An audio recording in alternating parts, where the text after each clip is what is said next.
જય શ્રી કૃષ્ણ. જય શ્રી કૃષ્ણ. તમે યાદ બી નહીં કરતા મને યાર. અરે મારી પાસે ફોન નહીં કઈ નહીં એવું કહી દે યાદ તું ત્યાંથી આવ્યું કર ત્યાંથી રમેશ ભાઈ અહીં મોકલે. આ જગ્યા હારી છે આપણે બારી જોડ તમે અડીને જ છે. કશો વાંધો નહીં મને જઈ રાખે તો હું રહી. આ લેવા આવ્યા તમને. એ એમને જાણે લેવા તો જો પૂછો તમે. લેવા આવ્યા છે તમને એવું કહે છે લેવા આવ્યા છે. લેવા આવ્યા છે. હા મેં તમને નહોતું કીધું 10 દિવસ પછી પાછી લેવા આવીશ મેં કીધું હતું ને. અરે ભગવાન ભરે એક વાત કરી. ના ના એ કારણ બરાબર પપ્પા મેં ત્યાં કીધું હતું ને અહીંયા મૂકવા આવી જ્યારે પહેલે દિવસે ત્યારે જ કીધું હતું કે પપ્પા 10 દિવસ પછી લઈ જઈશ તમને આવીને તો ચલો હવે આપણું ઘર છે આપણે ઘરમાં જ રહેવાનું બરાબર છે. અને ત્યાં પ્રસંગ છે એટલે જવાનું છે કોને ત્યાં નંદાને ત્યાં. એ કઈ હૈદરાબાદ એના ઘેર જવાનું. હૈદરાબાદ જવાનું એટલે બરાબર તો બરાબર આ મારી મોટી બેબી આ વચ્ચે તમે બેબી પપ્પાને રાખ્યા 10 દિવસ તો થેન્ક યુ પણ અને અમે તે વખતે પણ આ કીધું મારી કે પપ્પાને છોકરાની બહુ લઈ જઈશું. આ છોકરાની બહુ અને હમણાં આ અમે મારી નાની છોકરી તમને શાંતિ મળી કે ના મળી એમ કહો. આ મારી બહુ શાંતિ મળી તમારા ઉપકાર યાર તમારા ઉપકાર કરીને બોલો મજા આવી તમને રહેવાની અહીંયા. કમ ના આવે આરામ એકદમ. તમારી કૃપા હોય તો પરમેશ્વર જાગે ને ના, ના, આપણે સરસ, સારા સરસ. સંગ સાચી કરીએ વાત છે, તો સાચી વાત છે. સારામાં ભગવાન કે આવે છે તમારે લેવા આવી ગયા છે ને મસ્ત. આ બેબી વચ્ચે આ મારી છોકરાની બહુ એની મોટી બેબી આ મોટી છોકરી છે બેન ક્યાં રહો છો તમે.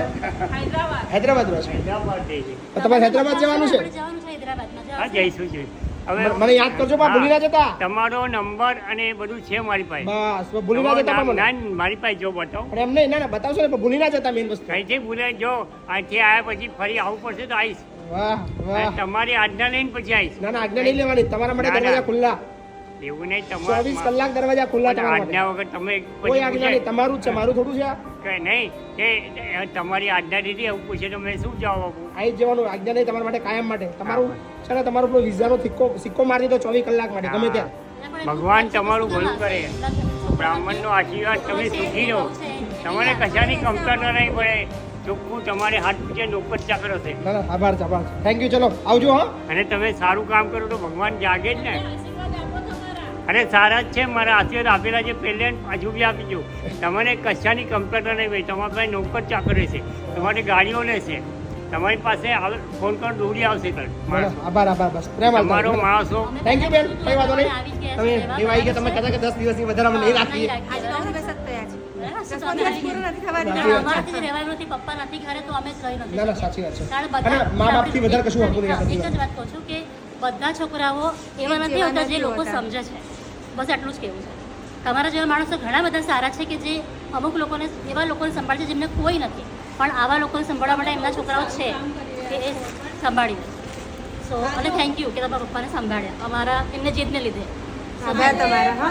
15 થી 20 વર્ષથી હું મારા પપ્પાને સાચવું છું અને એમને મારી હું એમ મોટો પણ નથી મારું કહેતી પણ એમને તમે પોતે પૂછો કે તમારી છોકરી પાસે તમે કેવી રીતે રહ્યા એ તમને પોતે જ કહેશે. ના, ના, કાંઈ વાંધો નહીં. નથી ને એટલે આવ્યા હતા ચલો મારો ફોટો લઈ લો અંદર અરે પાડ લીધો વિડીયો તમારો યાર વાત કરો છો તમારો વિડીયો ઉતારી લીધો. પણ તમારું તમે બહુ સરસ કામ Thank you, thank you. કરો ચલો મળીએ કાકા. હા આભાર. થેન્ક યુ આભાર હૈદરાબાદ જઈને મને ફોન કરજો. હા જો ફોન કરી પછી તમારો ફોન નંબર છે મારી પાસે ત્યાંથી ફોન કરી આવતા પહેલા તમારે ફોન કરી ઓકે, ઓકે, અને done. પછી અહીં આવી ડન ડન હા બરાબર ને ઓકે. હવે બરાબર